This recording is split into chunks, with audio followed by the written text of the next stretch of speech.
तो मशीन भाषा प्राकृतिक भाषा माना जाता है, मतलब कंप्यूटर की नेचुरल लैंग्वेज कहलाती है।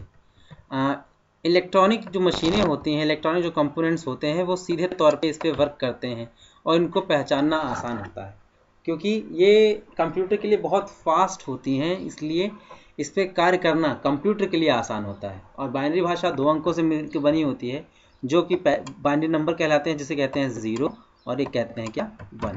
अब इनके बाद कंप्यूटर में प्रत्येक निर्देश बाइनरी कोड के रूप में मौजूद होता है। अर्थात जैसे आपने कहा कि ऐड करो, तो ये जो ऐड का काम है ये हमारे लिए ऐड है, मतलब हमारे ह्यूमन के लिए ऐड है, लेकिन कंप्यूटर के लिए ये ऐड नहीं है। ये कंप्यूटर के लिए कुछ इस प्रकार के निर्देश होंगे कि 1010 111110। अगर ये ऐसा कहीं संकेत आए तो इसका मतलब होता है क्या, ऐड करना। तो इस ऐड शब्दावली को बाइनरी में कन्वर्ट करने के लिए ही ट्रांसलेटर की आवश्यकता होती है, जिस पे कंप्यूटर क्या होता है, वर्क आसानी से कर सकता है। अच्छा, हालांकि एक बाइनरी भाषा में कंप्यूटर को निर्देश देना काफ़ी कठिन होता है।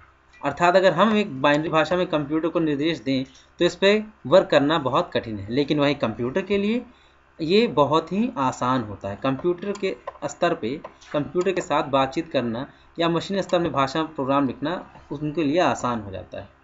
फिलहाल मनुष्यों के लिए ये थोड़ा सा कठिन होता है, क्योंकि जब लाइंस बड़ी होती हैं तो उनको कोड करने में प्रॉब्लम होती है। इस पे डिस्कशन हम लोग क्लासरूम में करेंगे। मशीन की भाषा में लेखन, परीक्षण और डिबगिंग।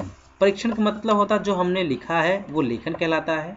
अगर किसी समस्या के समाधान के लिए हमने कुछ लिखा है तो वो लेखन कहलाता है। परीक्षण का मतलब होता है जो लिखा हुआ है उससे वांछित आउटपुट मिल रहा है कि नहीं। ये किसी बच्चे ने पूछा था कि सर परीक्षण से क्या मतलब है, तो परीक्षण मतलब होता है जो हमने लिखा है क्या उसको पढ़ने के बाद कोई आउटपुट निकलने लायक ऐसी कोई बात समझ में आ रही है या नहीं, ये परीक्षण होता है। और डिबगिंग का मतलब होता है परीक्षण करने के बाद क्या उसमें कोई त्रुटि आई या नहीं आई। अगर त्रुटि आई है तो उसको दूर करना, एरर फ्री करना, एरर चेक करना। तो ये सारी कहीं ना कहीं एक डिबगिंग के एक भाग होते हैं। और इसके आगे अगर हम चलते हैं, अगर इसी भाषा पे हम कार्य करते हैं तो एक प्रॉब्लम यह आती है कि इन सारी चीज़ों को करने की जो गति है वो बहुत धीमी पड़ जाती है और अव्यवस्थित त्रुटियां बहुत आम है। मतलब इसमें एरर्स आने की गलतियां बहुत आम बात है। क्यों? क्योंकि इसमें 0101 का कॉम्बिनेशन है।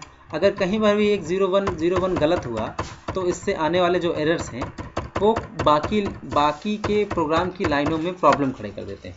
आई होप आप समझते होंगे प्रोग्राम और लाइन्स क्या हैं। नेक्स्ट चलते हैं। मशीन की भाषा उस हार्डवेयर प्लेटफॉर्म के हार्डवेयर डिज़ाइन द्वारा परिभाषित की जाती है।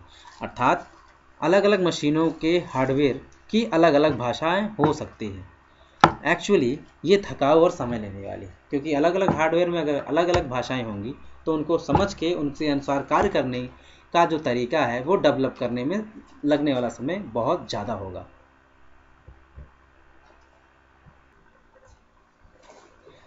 क्योंकि आपने पिछली कक्षाओं में देखा कि मशीन लैंग्वेज 01 पे बनी थी और हर हार्डवेयर की अलग अलग बाइनरी डिकोडिंग या कोडिंग हो जा रही थी, जिसपे एक ह्यूमन बॉडी के लिए वर्क करना थोड़ा सा टफ था। और उनके लिए मशीन कोड अर्थात मनुष्य के द्वारा लिखा जाने वाला मशीन कोड भी डिफर था, क्योंकि अलग अलग मशीनों के लिए अलग अलग कोड्स लिखने पड़ते थे और ये सारे 01 से बने हुए थे। और कहीं अगर एक 0 और 1 गड़बड़ हो जाए तो उससे कहीं ना कहीं अलग अलग आउटपुट या एरर जनरेट हो जाता था।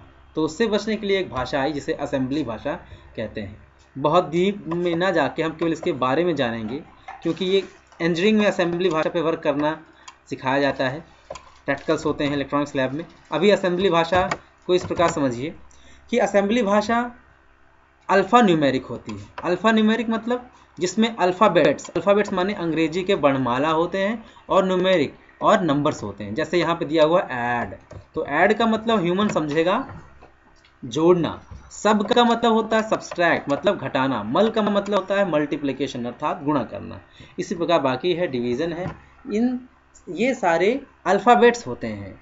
तो इसके अनुसार मनुष्यों को काम करने में आसानी हुई क्योंकि अगर ये कंप्यूटरों के लिए कोड लिखता था तो सपोज अगर ऐड लिखना होता था उसको टाइप करना होता था 1010111। अगर इसका मतलब अगर ऐड करना होता, ये मैंने एग्जांपल लिया है ऐसे, अगर इसका मतलब ऐड करना होता तो अगर 2 और 3 को ऐड करना है तो वो 2 की बाइनरी लिखता, 10 और 3 की 11। तो इसका मतलब क्या हुआ, ये पूरा बना। अब इसका मतलब ये हुआ कि ऐड करो किसको, 2 और 3 को। तो इस प्रकार अगर मशीन भाषा पे वर्क किया जाता था वो कठिन हो रहा था, इसलिए इसकी जगह पे केवल आया क्या, ऐड,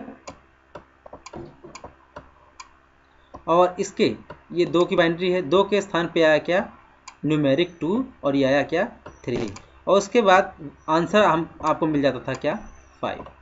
तो इस प्रकार इन असेंबली लैंग्वेज पे वर्क करना थोड़ा आसान हो गया था। और इस प्रकार अल्फा न्यूमेरिक अर्थात अल्फ़ाबेट्स ABCD, अल्फ़ाबेट मतलब A